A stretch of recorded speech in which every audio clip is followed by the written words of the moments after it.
pregunta. Ayer yo, bueno, ayer estaba trabajando y estuve el mayor tiempo que pude mirando la clase de Martín sobre el comercio de granos y realmente me pareció que estuvo muy buena, realmente un buen trabajo. Eh, no sé qué les pareció a ustedes. Sí, profe, la clase de ayer estuvo muy interesante. También la parte que comentó de el 15%, esos datos aportan muchísimo.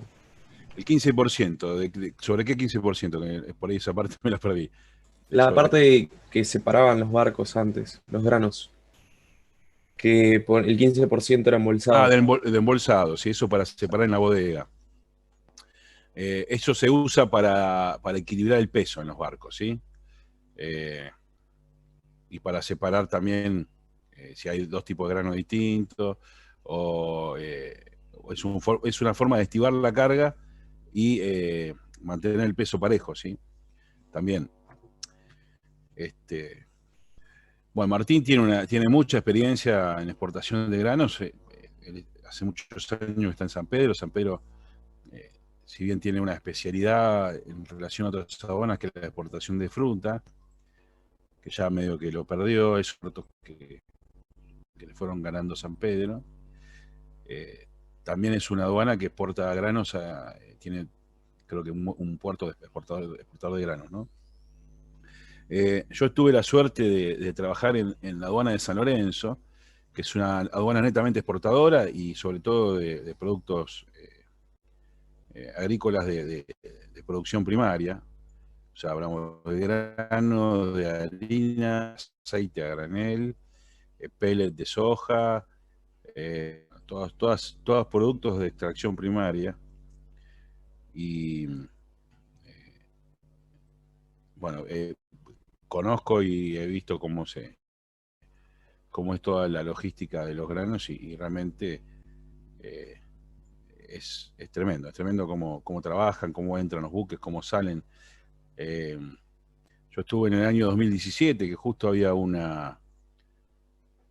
margen favorable para los exportadores porque los derechos de exportación estaban bajos, no había obligación de liquidar divisas, entonces fue una época donde se exportó mucho y había, por lo menos en la jurisdicción de San Lorenzo, 22 puertos trabajando las 24 horas, eh, y había puertos que estaban exportando promedio 1 millón de toneladas mes. Eh, Estamos hablando de 22 puertos. El puerto que más exportaba era 1 millón de toneladas por mes. Así que imagínense, para que se den una idea, un buque granelero promedio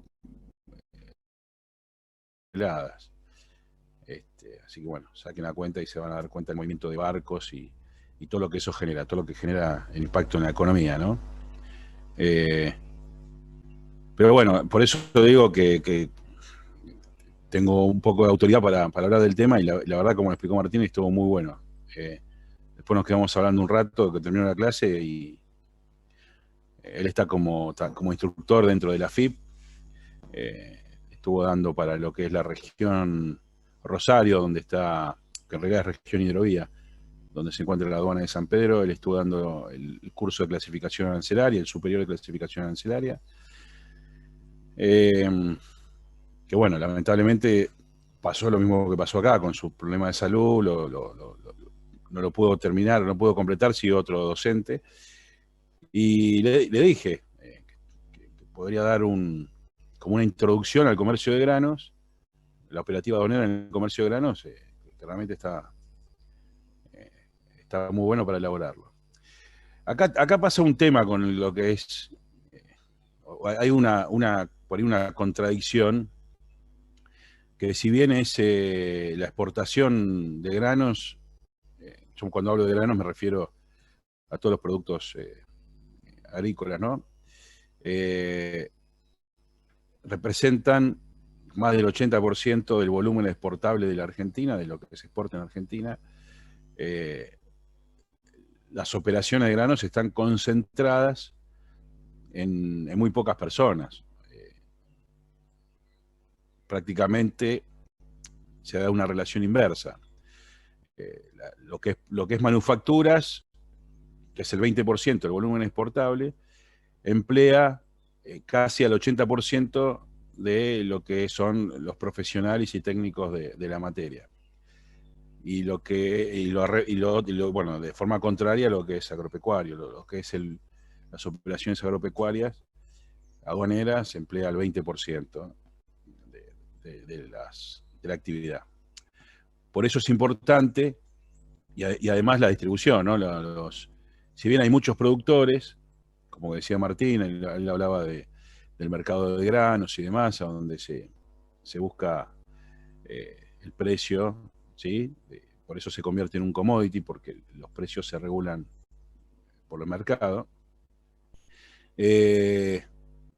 Está concentrado esa actividad de negociación de precios, de valores, está concentrado en muy pocas empresas, ¿sí? Si bien hay un montón de productores que ofrecen los granos en ese mercado, los que los concentran, los concentradores de granos, son muy pocos, ¿sí? Bueno, esos son mecanismos que por ahí, si bien no, por eso no se nota el bienestar, si se quiere, de lo favorable del campo en el total de la gente, ¿sí? En el total de la población. Esa es la discusión por ahí que hay en la cuestión de la distribución, ¿no?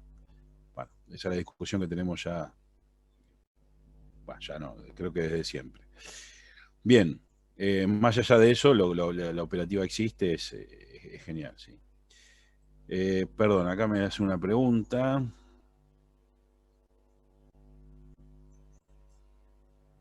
Las rectificaciones que tenemos que hacer al permiso de embarque, se puede elegir solo una. No sé de qué rectificaciones me hablan, perdón, ¿no?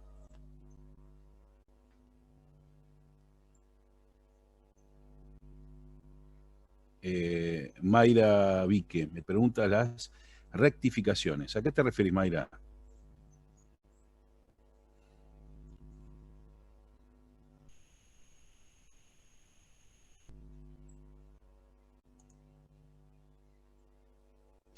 Cambio de buque, solicitar desistimiento de la exportación, cambio de aduana de salida.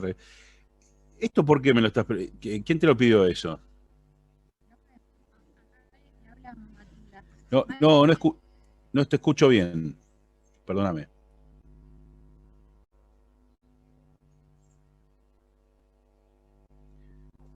Profe, eso estaba en las consignas del trabajo. ¿En las que mandé yo? Sí, las que estaban subidas en el aula virtual. No recuerdo haber subido eso. Me parece que estaba de antes, ¿eh? Después lo reviso. ¿Sí? Esto es para que hagan una multinota y modifiquen algo. Esa era la idea en su momento. Pero bueno, ya, como le digo siempre, ¿no? El tema de la virtualidad en las rectificaciones también modificó un poco la lógica. O sea, no me sirve que hagan una multinota. Con que sepan que se puede cambiar, para mí es suficiente.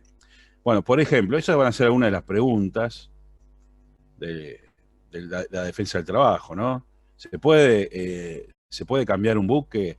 ¿Se puede desistir la operación? ¿En un tránsito puedo cambiar la aduana de salida? ¿En qué momento? ¿Hasta qué momento lo puedo hacer? ¿Está bien? Pero no, en el trabajo práctico no tiene sentido hacerlo. Yo no le veo sentido hacerlo. Yo creo que están en las consignas de trabajo práctico anterior. Por ahí me quedó en las consignas que agregué. Yo las Carlos, modifico. Sí. no, sí, justamente el sábado pasado te quería preguntar eso, porque se menciona sobre los lineamientos del trabajo práctico, más que nada, y esa era una de las cosas que yo le entendí como que no era necesario el tema de rectificar el permiso de embarque o cambio de buque o lo que... Bueno, Sí, ahí está el tema. lo hacíamos. Ahí está el tema. Bueno, esto entiendan, a ver, yo siempre cuando le digo que por ahí con Martín no estoy de acuerdo en algo, lo hablé con él 20 millones de veces, no es que yo le estoy estoy exponiendo una pelea, justamente la grandeza de Martín en todo esto de emitir el disenso, ¿no? Y además, obviamente, respetar estos trabajos prácticos. Nosotros los venimos haciendo siempre, desde que empezó la materia, porque es una exigencia del taller, ¿no? El taller exige, para promocionar la materia, hacer un trabajo práctico. Si uno lee el programa, disculpen que le explico todo esto, pero para que puedan entender dónde viene todo este tema. Si ustedes leen el programa, el taller, lo ideal del taller es que se haga tipo pasantía, o sea, que haya un trabajo de campo, que los alumnos puedan interactuar con empresas, que puedan interactuar con despachantes de aduana. Bueno, ese es el ideal, y nunca se llegó porque no sé si la universidad no hizo los convenios que tenía que hacer, o la carrera, o los docentes. Bueno, es algo para proyectar. En todos los talleres que existen en la carrera, el objetivo es ese, es realizarlos en el campo. Por eso no es una materia que se puede dar libre, porque falta esa experiencia. Esa experiencia no está, porque en realidad no estamos trabajando en el campo laboral, ¿sí? Por eso también yo soy muy exigente en ese sentido, que cada vez que llegamos a un punto, le digo, bueno, ustedes están a punto de recibirse. Martín ayer hablaba de 2 años, yo les hablo que tal vez con esta materia ya se reciben para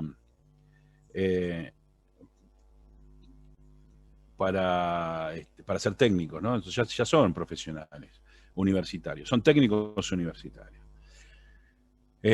Bien. Esto con Martín más o menos hace 10 años estamos juntos con esta materia, por ahí un poco antes, no recuerdo ahora, pero más o menos. Y la idea de hacer el trabajo portafolio, reemplazando la parte, digamos, de campo, es tratar de llevarlo a una cuestión lo más real posible, siempre dentro de algo ficticio, pero sí con cuestiones reales. Y siempre estaba esa discusión. Martín decía, no, yo quiero que tengan que rectificar el permiso de embarque, porque les puede pasar, entonces tienen que saberlo. Él siempre buscando la cuestión práctica. Yo por ahí en ese sentido buscando la cuestión más dogmática. No, mirá, mientras tengan el concepto que esto se puede solucionar está bien, pero el concepto se afirma con la práctica. Bueno, es una discusión que estamos de acuerdo. ¿Qué fue pasando en estos 10 años? Todo lo que era documental, no todo, pero en la gran mayoría pasó a sistematizarse. Entonces la multinota, donde se pedía el cambio de buque, ya no se utiliza más. Entonces no tiene sentido que yo les haga hacer una multinota rectificando el buque. Por eso, y además hay una realidad. ¿Cuándo van a cambiar el buque ustedes? A ver, esa es la pregunta. ¿Por qué tienen que cambiar de buque? Yo voy más a eso. A mí no me sirve que tengan que sepan hacer una multinota pidiendo que es una nota muy sencilla. Se ponen los campos, despachante de aduana tal, empresa tal, se cambio de buque, se solicita cambio de buque, de tal a tal. Eso es la multinota. Yo, no veo algo muy complejo de hacerlo, no le veo la practicidad. Ahora sí me interesa más que sepan que se puede hacer y por qué se puede hacer, ¿sí? Sí, Sofía, puede ser que el trabajo pida la rectificación. Lo que puede suceder, cuando yo les dije también, ustedes pueden ir más allá, se pide algo, pero, o sea, pueden hacer un trabajo extraordinario, o sea, ir más allá de lo que se pide. Que ir más allá de que lo se pide no es agregar contenido, cantidad de contenido, sino agregar contenido puntual. Por ejemplo, por un cambio, cuando hacen los costos de exportación, que ustedes tendrán que ajustar y demás. Tienen que demorar en el depósito fiscal 1 semana más la carga porque tienen un roleo de buque. ¿Está bien? No sé si todos saben lo que es roleo de buque, pero algunos lo deben saber. Es cuando tengo la reserva de un buque y el buque, por un tema de capacidad, por lo que sea, generalmente las empresas chicas suelen sufrir este tema, o porque no se llegó a entrar en el muelle. Para entrar a un buque, algunas líneas te piden que esté la carga desaduanada una semana antes que del arribo del buque, o sea que tengo que entrar una semana antes en el puerto. ¿Por qué? Porque la infraestructura portuaria, sobre todo en la ciudad de Buenos Aires, donde entra la mayor cantidad de buques, está obsoleta. No da abasto con el volumen de operaciones. Hay menos capacidad y la capacidad es portable. Esto en épocas normales, ¿sí? Ni hablar en épocas de auge. Bueno, hoy en día no sucede eso. Entonces, teniendo en consideración este tema, es muy probable que si no entras una semana antes, el buque directamente te descargue la carga, o sea, te rolee, la línea diga, no, en este buque no vas a poder cargar, cargas en el próximo. Bueno, ahí es donde se pide el cambio de buque. ¿Está bien? Y además tengan en consideración que lo primero que se hace es el permiso de embarque. ¿Sí? En el permiso de embarque se pone el buque. Por el buque llega una semana después, y ustedes sienten la carga lista, pues se demora el buque y los puertos siguen trabajando. Entonces, si se demora un buque, le dan lugar a otro que por ahí se está adelantando. Y ustedes pueden aprovechar y cargar en ese. Esas son todas las cuestiones que se pueden dar por cambio de buque, por relevo de buque o lo que sea. ¿Está bien? Por demora en la carga, por demora del medio transportador, por demora en operaciones aduaneras. Si no saben eso, no tiene sentido. Ahora, lo que pueden hacer es que tiene que estar en el relato del trabajo, tiene que estar en el desarrollo del trabajo, por una cuestión de demora en el medio de transporte, o de demora en la carga, o demora en producción. Se solicitó el cambio de buque mediante multilota electrónica, ¿sí? Pasando del buque tal al buque tal. Con eso, suficiente, pero más que suficiente y mucho más que bien. Ahora, ¿la situación de cambio de buque se da siempre? No. Es probable que suceda, pero no se da siempre. O sea que no. Ya les repito, con que sepan que se tiene que hacer es suficiente. Yo me voy a fijar ahora en la consigna, la voy a revisar porque la dejamos justamente por esta discusión. Claro, perfecto, bueno. Sería lo igual que nos pregunte en qué momento, o sea, la idea no sería, ¿no? Pero en qué momento haríamos un post-embarque, ¿no? Cuando tenemos de menos cantidad de grado. Bueno, esa también una pregunta de... Por ejemplo, ustedes pueden hacer el trabajo que les sale todo como un relojito, ¿sí? O pueden hacer el trabajo que suceden cosas habituales. Por ejemplo, el post-embarque, ¿sí? En una mercadería granel, el 98% de los casos hay post-embarque porque los pesos no cierran. No son exactos, ni siquiera son exactos los elementos de medición. O sea, siempre le conviene, cuando van a hacer una exportación a granel, lo que hacen todos los operadores, en el permiso de embarque, tienen un margen de un 10% más, ¿sí? Van a exportar 20 toneladas, ponen 22 toneladas, y después terminan exportando 20 y hacen un post-embarque y lo cierran en 20. ¿Está bien?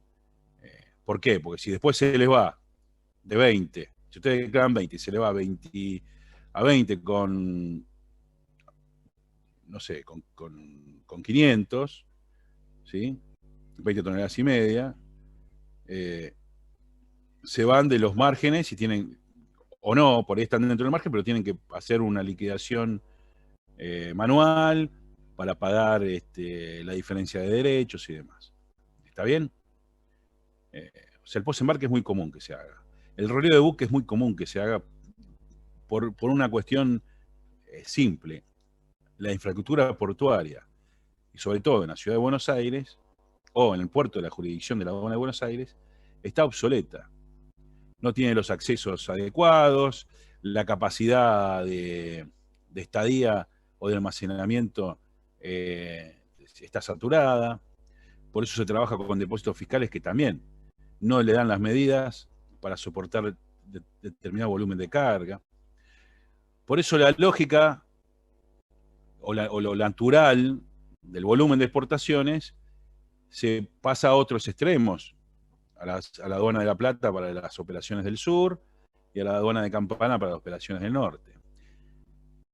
Hay una resistencia a que se vaya liberando cargas a esas aduanas por la centralidad del puerto de Buenos Aires, que es una cuestión más de índole político, sociológico y, no sé, antropológica, si quieren, fue una cuestión central del desarrollo de Argentina de hace 200 años, ¿sí? El puerto de Buenos Aires. Entonces, por eso no cede el puerto de Buenos Aires. Es más, para que entiendan la dimensión de esto y cómo se empezó a ceder un poco, la estructura de la aduana argentina se dividía en aduana del interior y aduana metropolitana. ¿Dónde? Aduana metropolitana era Buenos Aires y Ezeiza, y aduana del interior eran todas el resto de las aduanas de Argentina. Cuando se empieza a desbordar de operaciones el puerto de Buenos Aires, se empieza a operar por aduanas de interior cercanas a Buenos Aires, Campana y La Plata, se empieza a instalar estructura portuaria en Campana y La Plata, hubo un cambio de estructura de la aduana de Buenos Aires donde pasó a ser metropolitana, incorporaron a La Plata y a Campana y dejaron al interior el resto de las aduanas. O sea, está bien, vamos a perder poder, bueno, juntémoslo con metropolitana. O sea, extendieron la jurisdicción, si se quiere, de la aduana de Buenos Aires a esos extremos. ¿Está bien? Entonces, esto lleva a una realidad operativa y además con unas restricciones de control aduanero que no tienen sentido, de no poder operar en el interior y demás, ¿sí? Operando solamente por Buenos Aires. Esto llevó a que la infraestructura portuaria de la mayor cantidad de operaciones de manufacturas, ¿sí? Que se desarrollan en el puerto de Buenos Aires se vean complicadas con estas acciones. Bien, eso hace que haya cambio de buque constantemente o roleo de buque constantemente, teniendo en cuenta que las compañías navieras le dan mayor interés a las grandes empresas y no a las pequeñas empresas. Entonces, el que tiene un contenedor dando vuelta lo va a tener dando vuelta seguro, hasta que encaje en un lugar, ¿sí? Bien. No sé si con esto le respondo con el tema de las rectificaciones. Las rectificaciones, si las quieren hacer, háganlas como un agregado al trabajo, o sea, como dándole valor al trabajo, porque son situaciones habituales, pero no es una exigencia, ¿sí? No es una exigencia, creo que ahí Cristian estaba comentando como que él había entendido también que podría ser como un agregado. Si de cualquier manera se va a preguntar, todo eso se va a preguntar, son preguntas de examen. Si puedo cambiar el buque, cómo lo hago, ¿está bien? No sé si te respondí, Sofía, con eso. Sí, profe. Bueno, genial. ¿Qué otra cosa?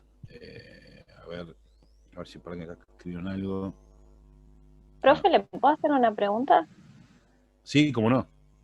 Disculpe si la pregunta es muy tonta. No hay pregunta. Nosotros vamos a exportar alfajores en contenedores reefer, ¿no? Entonces, por ejemplo, la idea era de Conland, que está a 800 metros de TZ. Sí, pero ten en cuenta una cosa. Conland, bueno, no está a 800 metros de TZ, pero no importa. Conland no es un depósito frigorífico, no exporta cualquier mercadería de fríos. Es un depósito frigorífico de aves, ¿sí? De carne de ave. ¿Está bien? Ok. Bueno. ¿Sí? No importa, vos un contenedor reefer lo puedes exportar por cualquier lado, porque lo único que necesitas es un enchufe. ¿Está bien? ¿Sí? Lo que vas a tener que hacer es consolidar en planta, que tenés la temperatura adecuada, llevas el reefer, mientras estás cargando está conectado al camión, el equipo de frío, y además es un frío, para lo que es alfajores, es un frío que puede llegar integrado. Entre los 10 y 15 grados está perfecto, no hay que congelar el producto, o sea que no consume mucha energía, el frío ese. Y una vez que llegas al puerto, se baja el contenedor del camión y queda enchufado en unos enchufes especiales que tienen los puertos para los contenedores reefer, que a su vez tienen unos generadores de emergencia por si se llega a cortar la luz. ¿El genset este, profe, o no? ¿Cómo, perdón? Genset, algo así, o nada que ver. Genset, ¿qué cosa? ¿No se llama así el aparato ese? ¿El generador de energía, decís? Ajá. Sí, bueno, son acumuladores. Algunos tienen una reserva en baterías y otros tienen generadores incorporados, que te da en el caso de que haya un corte de suministro, en algunos casos te da hasta 24 horas de energía para que no se pierda el frío. Eso queda ahí almacenado hasta que viene el buque, se carga el buque y el buque a su vez tiene también su línea de enchufes para generar energía para poder mantener el frío, ¿sí? O sea, yo creo que no necesitas ir a Coulan para hacer esa operación. Ah, ok. ¿Sí? Lo puedes hacer es más, lo puedes hacer en cualquier depósito fiscal. No necesariamente tiene que tener cámara de frío, lo que tiene que tener es una cámara de transferencia. ¿Qué es esto? ¿Cuál es la diferencia? Vos vas con un camión nacional, supongamos que lo haces en un depósito fiscal, ¿sí? ¿Cómo se hace la operación habitualmente? Para los depósitos que no tienen cámara de frío. Llega el camión nacional que tiene en el semi un equipo de frío, ¿sí? Llega al depósito fiscal, se avisa a la hora que se va a hacer la operación, todo, se abre la puerta de la operación y la aduana ve por la cámara de transferencia, que es un túnel de frío, ¿sí? Es un túnel que tiene una temperatura determinada, que no golpea cuando se saca del camión, no pasa por calor, sino pasa por un túnel que mantiene la misma temperatura y se carga el contenedor que también tiene esa temperatura. Esa es una cámara de transferencia.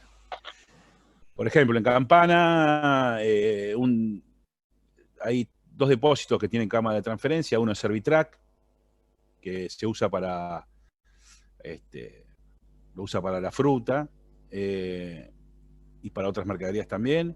Otro que tiene cámara de transferencia es en Mercedes, el depósito San Patricio que queda en Mercedes, que es jurisdicción de la Buena de Campana. Cualquiera de los 2 depósitos lo puedes hacer tranquilamente, eso, ¿sí? ¿Está bien? Ok. Y conservar las cualidades del producto. Perfecto. Entonces, profe, disculpe, o sea, si hacemos, por ejemplo, el depósito fiscal en Mercedes, ¿no? Sí. Por decir. Y y salimos por TZ, por decirlo, ¿no? Perfecto. Ahí hacemos un traslado, porque Ahí es la misma aduana. Exactamente, excelente, es un traslado, exactamente. Ok. Y bueno, respecto de eso, ¿no? En el traslado, ¿no? O sea, ¿el ATA interviene recién cuando llegamos al puerto? Bueno, el ATA va a intervenir cuando se utiliza el transporte internacional, ¿sí? Si vos exportás por vía marítima, ¿cuál es el transporte internacional? El buque. El buque. O sea que vos, hasta que no llegás al puerto y no cargas al buque, el ATA no interviene, ¿sí? Diferente es si haces un tránsito desde tu planta de exportación, donde ya está el medio de transporte internacional, o sea que el ATA interviene en tu planta. ¿Está bien? Para el transporte terrestre. Si haces un tránsito de exportación desde la planta. Entonces acá la operación sería de la siguiente manera. Cargas en el depósito fiscal o consolidás en el depósito fiscal de Mercedes. En traslado, ¿sí? Haces la salida del depósito hacia TZ, entra en TZ, que ya ahí se corta el traslado, o sea, se termina el traslado cuando llega y cumple, que tiene un tiempo también para hacerlo. Y carga al exterior cuando venga el buque internacional, ¿sí? O sea que vos tenés que sumarle todos los costos hasta ese punto, hasta que carga al exterior. O sea que el traslado en el medio de transporte desde Mercedes hasta Campana se suma al costo para determinar el valor en aduana. ¿Está bien? Claro. Sí, habíamos dicho Coulan porque obtuvimos una cotización, digamos. Bueno, pero usala no. para... Bueno, Coulan también debe tener cámara de transferencia para este tipo de mercaderías, ¿sí? ¿Manejamos más o menos esos costos, profe? Sí, está bien, está perfecto. Si querés hacerlo por Coulan, hacelo por Coulan, ¿sí? Lo que sí, porque Coulan, te repito, es un depósito frigorífico. Claro. ¿Sí? Y, como te decía, se exporta carne de ave, que generalmente son pollos, con destino a México. Los dueños de ese depósito son mexicanos, ¿sí? Y tienen unas cámaras de frío que están bajo, que entre 15 y 20 grados bajo cero, ¿sí? Ponerse la fajola ahí y lo arruinás. Lo que sí se puede hacer es utilizar las cámaras de transferencia que tienen ellos para hacer de camión frío a contenedor reefer el traslado de la mercadería mientras se hace la operación. Esas son operaciones que se permiten hacer justamente cuando se avisa, cuando se va a hacer la transferencia, va el de la aduana, autoriza y va contando las cajas, va mirando la mercadería. Y además en el túnel de frío, en la cámara de transferencia, el agente aduanero puede revisar la mercadería, controlarla. Si hay que verificar, puede abrir un bulto y verificarlo ahí, sin que se afecte la temperatura. ¿Está bien? Sí. Bueno. Otra consulta, disculpe, profe, pero... No, está bien, porque tus consultas también le sirven al resto de los compañeros porque por ahí también tienen esas dudas, así que está muy bien. Decime. Bueno, decía que para ingresar, por ejemplo, a TZ, ¿no? Con el reefer, Sí. se pide la carta de frío. La carta de frío, eso le quería preguntar. O sea, ¿quién la emite o dónde se emite? No logramos dilucidar dónde se hace. ¿O no es necesario ponerlo? No, digamos, la carta de frío la hace el exportador, ¿sí? Ajá. Es un elemento que le pide la compañía naviera. ¿Qué es la carta de frío? Es lo que el exportador le informa a la empresa de transporte, que en este caso es la marítima, que va a llevar el contenedor, cuál es el rango de frío que tiene que permanecer la carga. ¿Sí? Ok. ¿Está bien? Sí. Bueno. Y la última, profe. Sí.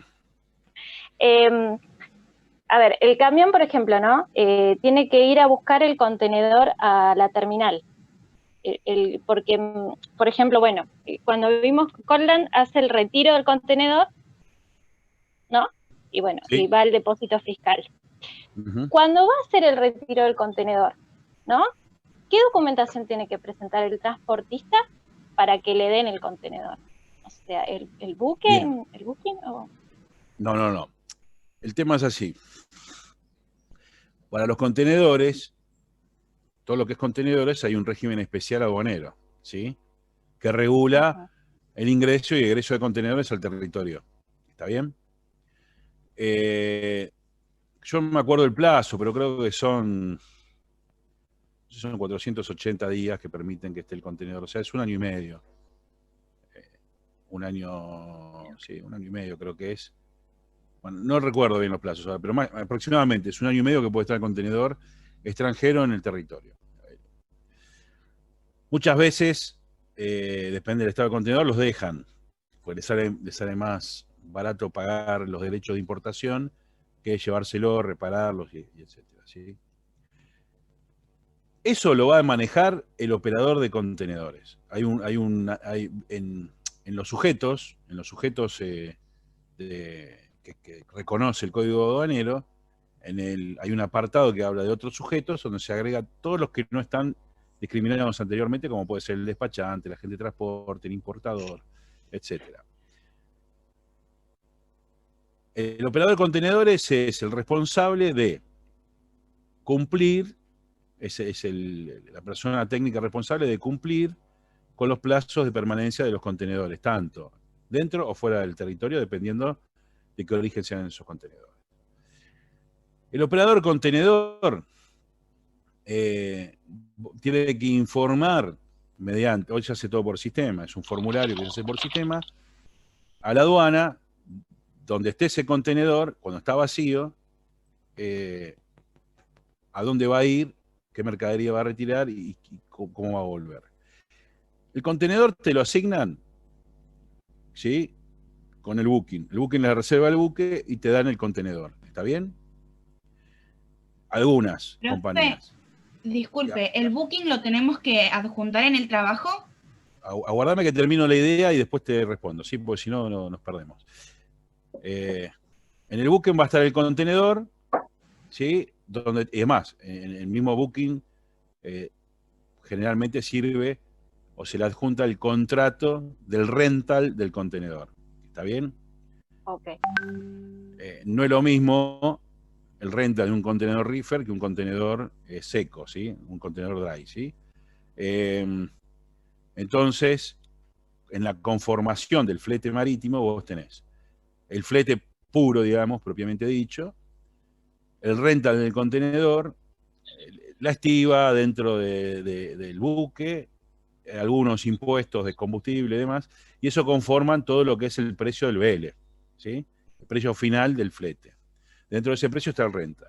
Dentro del rental del contenedor te van a decir, te van a establecer cuál es el plazo libre que tenés para usarlo, o sea, el tiempo que te dan de agarrarlo vacío y cargarlo con la mercadería y devolverlo lleno para que se haga el viaje.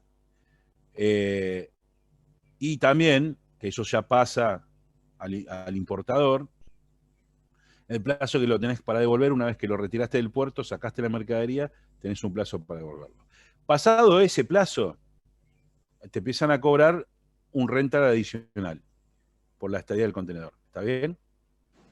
Bueno.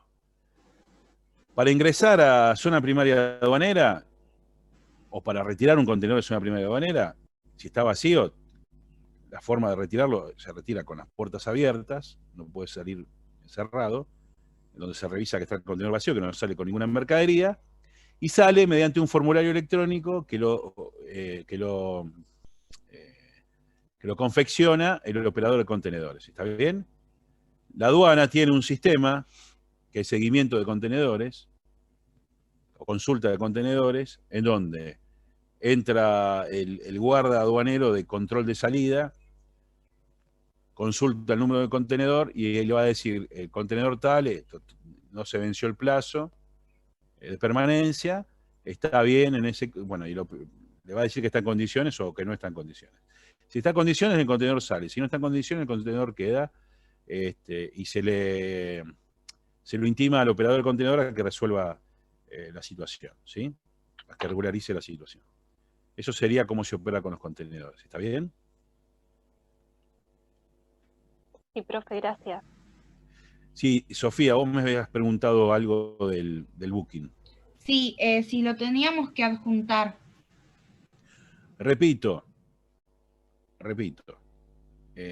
hay una serie de documentación obligatoria que ya se pidió, o sea, obligatoria, que si falta se le va a restar nota, y hay una serie de documentación que no se les puso, que si se adjunta, ¿sí? Y tiene relevancia con la operación, y está bien, le va a sumar puntos, ¿sí? Eso es lo que yo hablo con hacer algo extraordinario.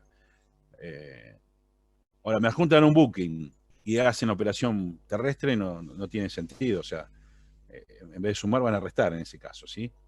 El booking tiene que estar relacionado con la operación. ¿Está bien? ¿Esto igual que el CRT, no, profe, que había dicho el otro día? No. Que si queremos lo podemos adjuntar. No. El terrestre digo. El booking no tiene nada que ver con el CRT, ¿eh? No sé, pero se puede adjuntar el CRT en el terrestre y eso sumaría. Claro, exactamente. Gracias, profe. No, por favor. Esa es la idea, chicos. La idea es mantener... ustedes van a ver y se estarán dando cuenta que esto es como una reacción en cadena, ¿no? Empiezan con una cosa y dicen, bueno, para cumplir esto tengo que hacer esto, después esto, a su vez se me abre un frente acá. Es como, por eso digo que es como una reacción en cadena, porque se empiezan a ver un montón de temas que generalmente se van terciarizando, o sea, hay especialistas que van haciendo estas cosas, ¿sí? Por ejemplo, cuando nosotros contratamos un flete marítimo, dependiendo del servicio que me dé la naviera, y ese servicio va a depender del cliente, ¿no? De la dimensión del cliente, la naviera se ocupa de hacer todo, o la naviera se ocupa de hacer nada. Entonces ahí es donde también va relacionado con el precio del flete. Por eso hay que tener mucho cuidado cuando uno busca tarifas, porque van a aparecer tarifas muy apetecibles, y cuando van a la realidad, la empresa no le ofrece nada. Ni siquiera está incluida en la tarifa en la emisión del documento de transporte. Que ustedes dirán, pero es lógico que si yo contrato una empresa de transporte me tiene que dar la documentación. Sí, te la tiene que dar, pero en la tarifa no está contemplada.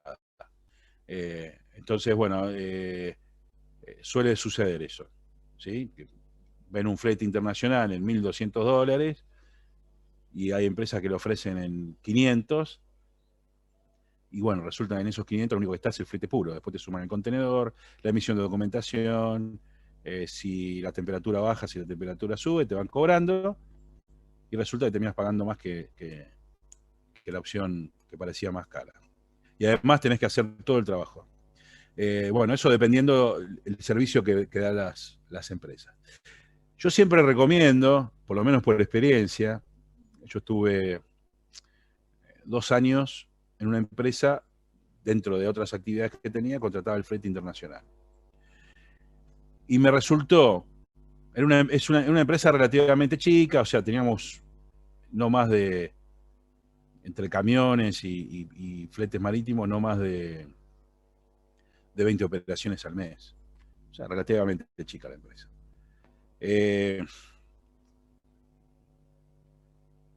Contrataba por recomendación de la empresa, porque era la empresa en la casa central, sí era una empresa importante, nos brindaban como proveedores habituales a multinacionales de servicio de transporte marítimo.